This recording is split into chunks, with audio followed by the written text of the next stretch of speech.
Hello, my name is Matt, and I'm here to show you a more in-depth look at Ahoy, a full game being played through. In the interest of time, we're reducing the winning treasure goal from 7 to 5 for a two-player game, but you'll get some good ideas about how it's all played. Make sure to watch the original promo video for the Kickstarter campaign to get a general sense of the rules before diving into this one. But we're seeing the first play here from my wife. She is playing a cannon off the start. And then her action card for her first turn is a treasure map. So I'm shuffling my cards right now and hoping she doesn't take any treasures from me or any valuable cards that I might want.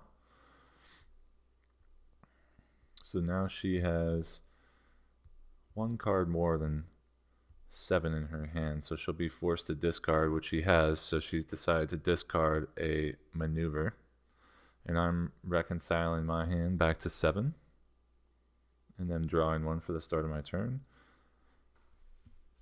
And my collection card will be a cannon.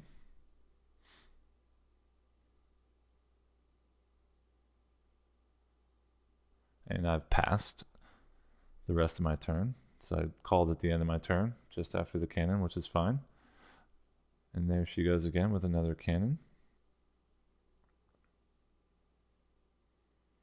And now plays the swashbuckler card, which will take a cannon from another player and add it to your own cannon total.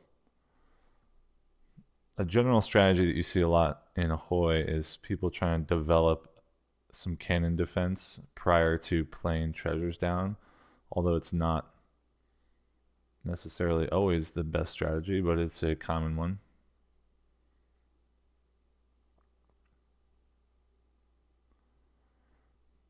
Ouch. There goes a cannon. That was a weather gauge action card for her. Destroy one of my cannons.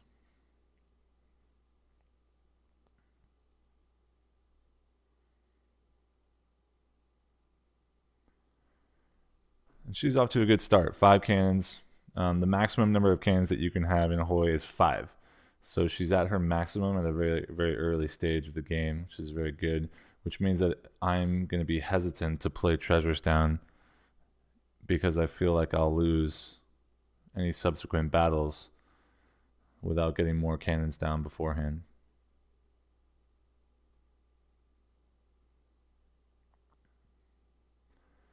And the first treasure is on the board, so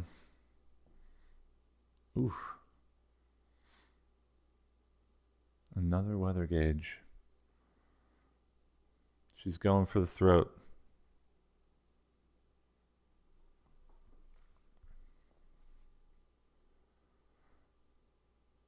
What you'll see a lot of in Ahoy is people will have a series of cards in their hand. There's a lot of different combinations that you can use that will be successful in early, mid, and late game situations. And so you're not going to see someone necessarily always play a collection card, always play an action card, and always battle, right? Because you want to make sure that you're being tactical in your strategy. So I've just used walk the plank on her, which is destroy a treasure.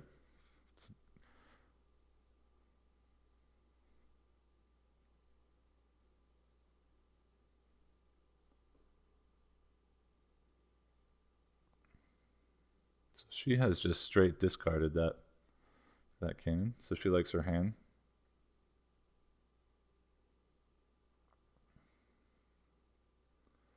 That's an island hop, so I played one cannon, and the island hop allows me to play an additional cannon or treasure during the same turn. Island hop's a very nice card early and late game. Early to kind of help build your defenses, and late game to surprise someone with 2 extra treasures in the same turn. There, my wife has played Stranded, which allows her to take 2 cards off the top of the discard pile. So one would imagine she was fond of the Island Hop card for her own situation.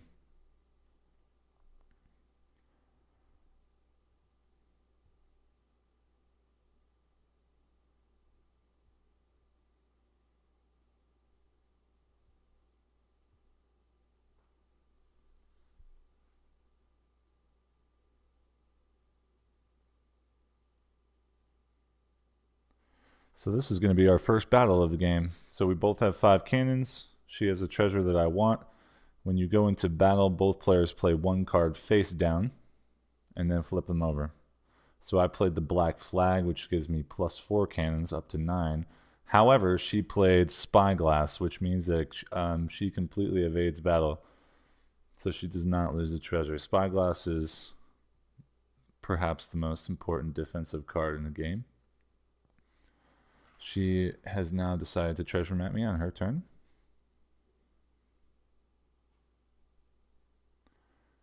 And she's going to take 2 cards from me.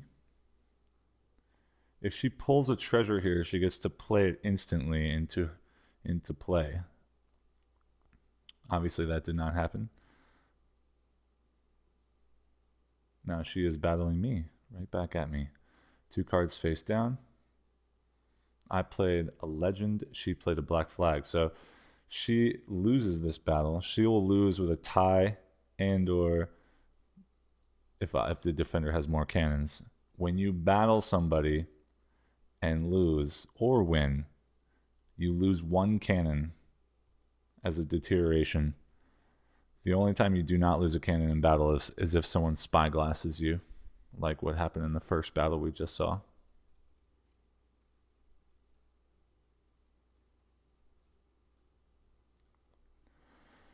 That's me using the parrot card. Parrot card lets me draw 2 off the top of the deck. Very nice card, especially if you're not thoroughly fond of your hand. It'll allow you to get some extra cards and then perhaps discard a card that is not of value to you.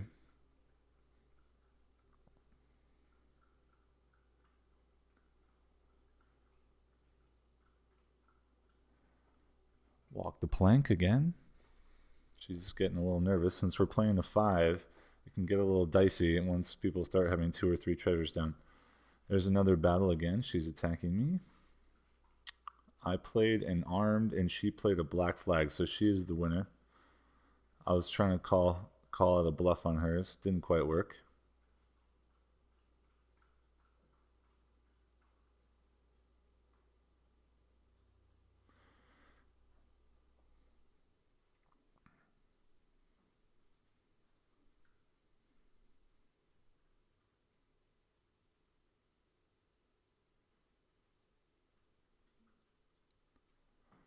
There we go with another parrot card. Trying to get the best possible combinations I can get to try to take this thing down here. There's a discard.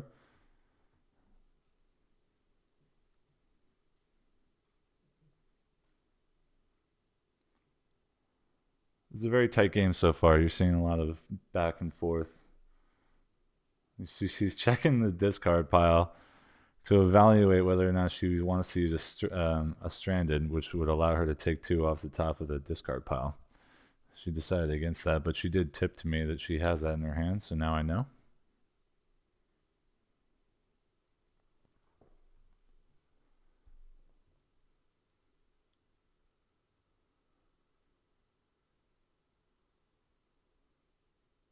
So now we've got a treasure into an island hop into a treasure, putting me in an attacking position just like her.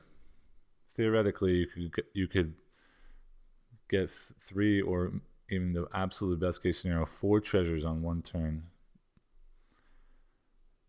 In the instance with the island hop, I could play treasure, island hop, treasure, and then battle and win and take the game here for a 5 treasure victory.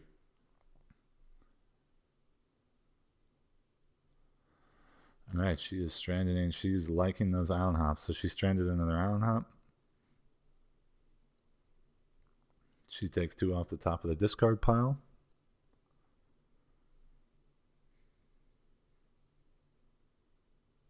Now she's battling.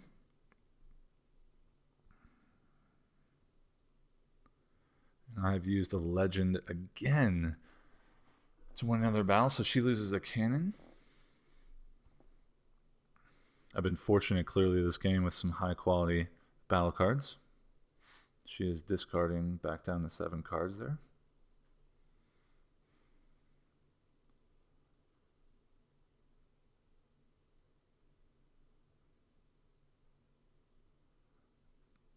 Okay, 3 treasures down.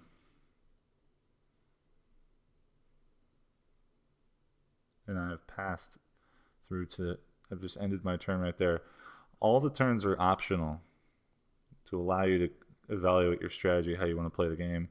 You're not forced to do anything except when someone battles you, you must play 1 card. And it does not have to be a battle card.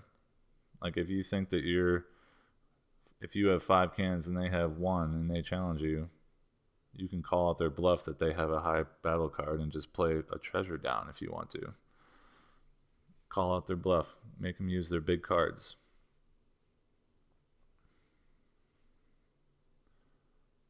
Alright, so she used the treasure map right there and did in fact take a treasure from me. And it goes right into play during her turn.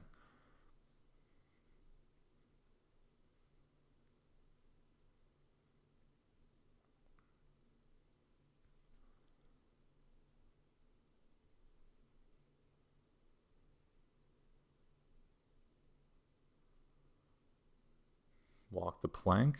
Security blanket there. Even though I might feel like I could win on the next turn, making sure that you play through some of your action cards can help you redraw new cards, because you can't redraw a card if you don't play them in the first place. So card redraw is a very, very important thing sometimes. And I have battled her, and she is thrown down, and I have a legend, and she went with the Kraken, which is the maximum possible battle card. Nice job. There's only 2 of those in the entire deck, which means that I lost the battle. And I lose a cannon.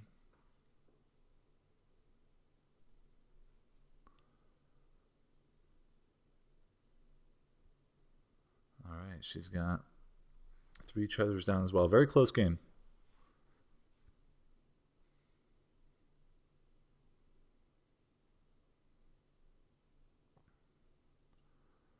Walk the plank again. Very good late game. You don't want your opponent to have 3 treasures on the board late game, because you could just get blown out of the water quickly. Alright, she has battled. I used the spyglass to prevent her from beating me right there. And notice again, no cannon is lost by her, even though she was the attacker. If a spyglass is played, no cannon deterioration happens.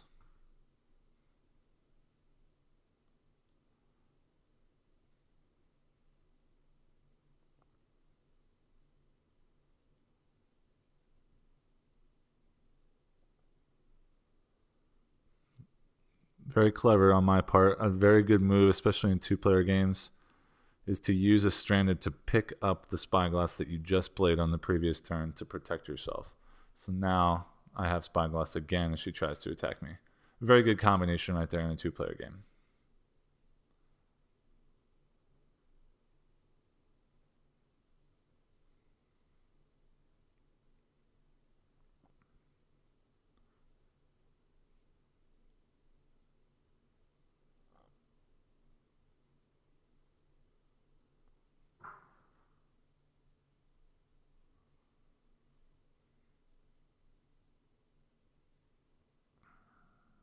And we have a battle from her again.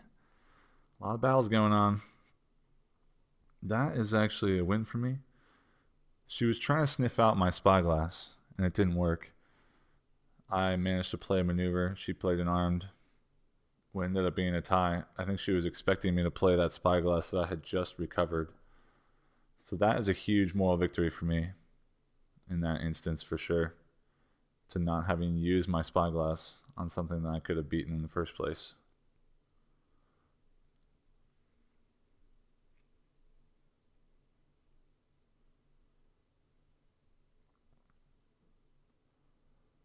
Weather gauge. Very nice.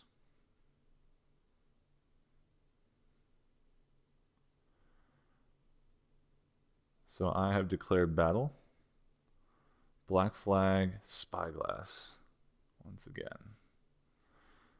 I was trying to get myself into an excellent position to have 4 treasures on the board, because we know I have a spyglass, so she's not going to be able to battle and take one of those treasures. Now she could walk the plank on me, or could have walked the plank on me if I had 4, but unfortunately that did not happen. Swashbuckle, very good. Swashbuckler is an insanely powerful card. Instead of destroying a cannon, you're actually replacing, or taking their cannon and putting it in play for yourself. So now one would expect I'd probably play Spyglass here if I'm planning on trying to win on the next turn. No, I did not. Look at that. Legend, Black Flag. It's a tie again. I win again.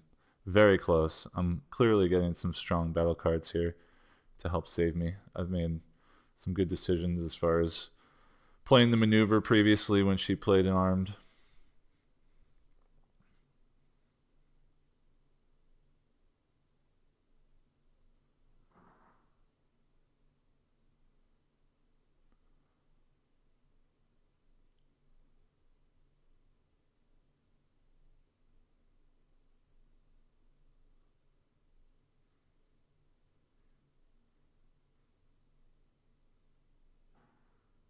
Nice. Knowing that they don't have 3 treasures down in a 5 treasure game is quite comforting.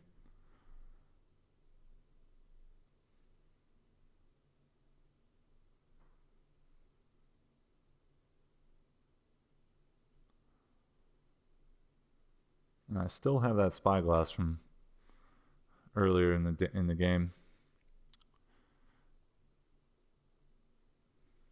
And there she goes. I probably had a winning maneuver planned out, and there it goes. Walk the plank, treasure gone. But here we are, back in a decent position. We drew a treasure there, looks like. Treasure map, okay. Late game treasure map gives me a good opportunity to maybe grab a treasure and be able to discard the cards that maybe aren't as valuable to me at this point in the game. Because when you treasure map, you're generally over the 7 card count, which means that you have the option to discard 1 card out of your hand.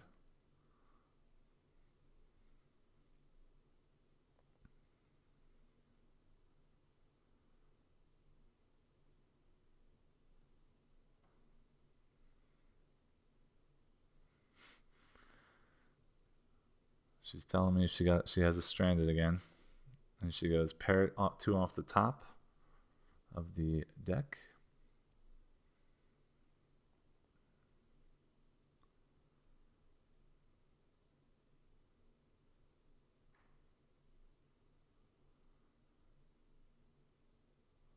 Okay, treasure map for me. Clearly I did not have a treasure to play there, or I could be holding out with trying to get a second one and use an island hop to just finish it off in a combo with an island hop, 2 treasures in the same turn, but we'll see. Clearly I didn't go down that route. So I didn't pull any treasures from her during this treasure map. And I've decided to battle. Black Flag, and she sloughed a card. Either A, she didn't have one, or didn't believe that I was playing anything of value. Most likely in that situation, with our cannon totals being equal in the game where it was, she probably did not have a battle card in her hand. So I won that battle, lose a cannon, and now I'm 1 treasure away from winning.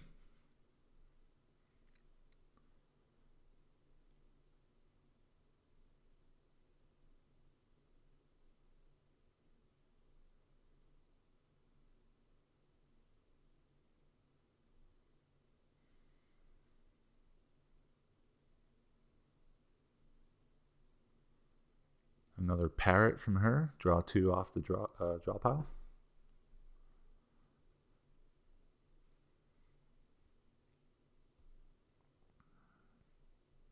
And discard. So if I have a treasure in my hand right now, or draw 1 right there, it's an insta win. But it does not appear that I have. So perhaps I'll use other means. Treasure map. So we're treasure mapping her hand. If I draw a treasure out of her hand right now, then I'm the victor. And there it is. There it is. GG. Hopefully this gives you guys a good sense of some of the strategies and tactics and how battling works. And I hope you guys enjoyed the video. Thank you so much for watching.